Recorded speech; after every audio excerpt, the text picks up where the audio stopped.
Beloved, as we gather to celebrate Kwanzaa, we pause on this second day to reflect on Kujichagulia, the principle of self-determination. Kujichagulia calls us to define ourselves, name ourselves, and chart our paths according to the vision that God has placed in our hearts. It is a principle rooted in the truth that we are fearfully and wonderfully made, and we are endowed with the capacity to shape our collective destinies and uplift our communities. This principle is not abstract. It is woven into the story of our ancestors who, despite immense challenges, dared to declare their worth, name their vision, and fight for freedom. Today, I invite us to meditate on those lives of those who exemplified Kujichagulia. The founders of Haiti in Durham, North Carolina, the revolutionaries of Haiti, and the trailblazing educator, Mary McLeod Bethune. These stories remind us that self-determination is both individual and a communal act, rooted in faith and driven by hope.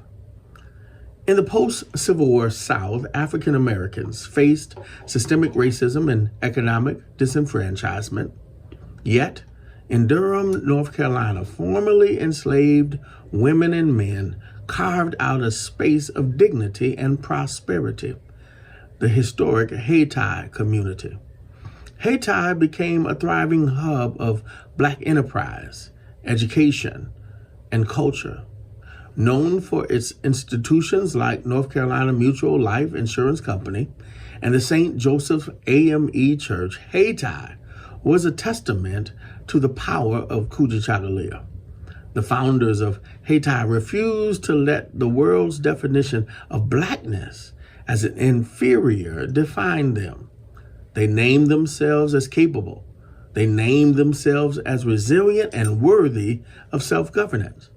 Through their faith in God and each other, they created a community that inspired hope for generations.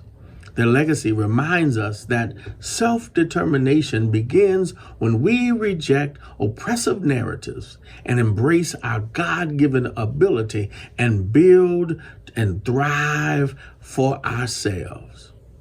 Turning our gaze to the Caribbean, we remember the Haitian Revolution, 1791 through 1804, the first and only successful slavery revolt that resulted in a nation, Haiti. Under the leadership of Toussaint Louverture and Jean-Jacques Dessalines, and others, enslaved Africans in Haiti rose up against the French colonial power and declared their independence. Haiti became the world's first Black republic and a symbol of freedom for oppressed people everywhere. And it is said that there was a call, if an enslaved African American can make it to Haiti soil, that they would be freed. My brothers and sisters, revolutionaries of Haiti named freedom their birthright, rejecting the slave label, an inferior label that the world tried to place upon them. Their victory was not just a military victory, but it was a spiritual victory, a declaration that they were created by God to live in liberty and with dignity.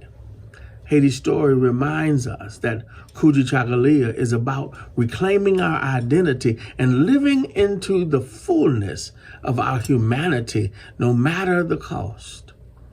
In the United States, Mary McLeod Bethune embodied Kujichagulia through her relentless pursuit of education and empowerment for Black youth. Born to formerly enslaved parents in South Carolina, Bethune believed that education was the key to self-determination. With just $1.50, she founded what would become Bethune-Cookman University, a beacon of Black excellence. Bethune's vision extended beyond education.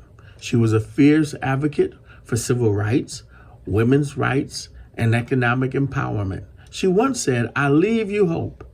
I leave you the challenge of developing confidence in one another." Her life's work reminds us that self-determination is not only about defining ourselves, but also about equipping others to do the same.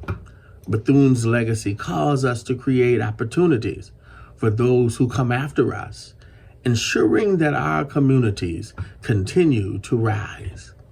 As we reflect on these stories before us, it is how will we live out Kujichagulia in our own time, in a world still fractured by systemic injustice. Kujichagulia calls us, one, to define ourselves, refuse to let the world's narratives of limited or limitation dictate our worth. Remember that we are the children of God, and we are called to live on purpose and with abundance.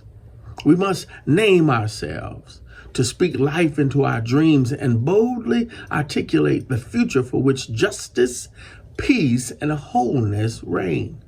Whether in our families, our churches, our communities, in our spiritual places other than churches, let us name the vision that reflects God's rule and reign and God's values.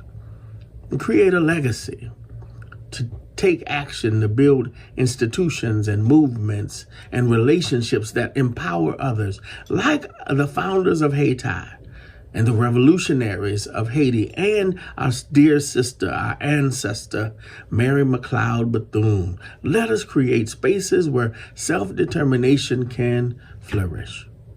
Beloved, Kujichagulia is more than a principle. It is also a spiritual mandate. It invites us to claim our God-given identity, to declare our vision, and to work tirelessly to make that vision of self-determination a reality. And as we celebrate Kwanzaa, may we draw strength from our ancestors who walked this path before us. Let us honor their legacy by living in faith, courage, and determination. And in the words of the Apostle Paul, do not be conformed to this world, but be ye transformed by renewing of our minds.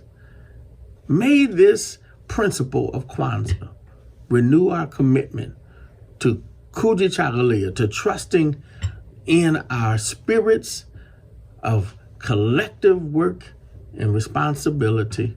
And also let us work in unity and trusting that we will work